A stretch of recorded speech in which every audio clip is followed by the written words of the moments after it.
Alright, so this is to show a simple test procedure. So this is the ROM of the CPU, and this is the machine code for the program.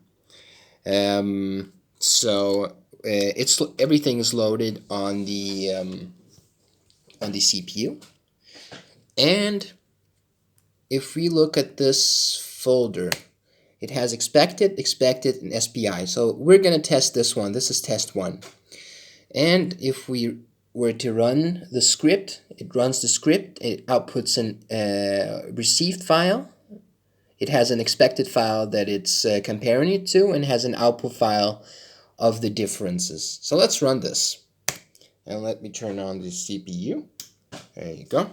So it's running now, sending a bunch of data through the SPI. Now it says it's done. Now let's look at the let's look what we have in the folder first. So the folder now has RX output, RX and output. So let's look at the output file. If you look at the output, all right. So what we have here is the test results. These are the expected values that were in the expected text file. These are the values that are received, and this shows where the errors are found. As far as I remember, these are shift operations right here that it's failing at. Now, it received 21 lines of data, which is correct, and number of errors is 4, which is 20% approximately. So this is without using mitigation techniques. Now let's quit this one, and like this, and let's try to run this with mitigation techniques on.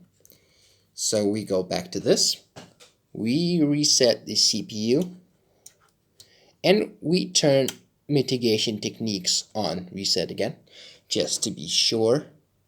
Let's run this. So now we run, it says program on. Sometimes it does, sometimes it doesn't. Well, it's done now. And let's look at the new out file.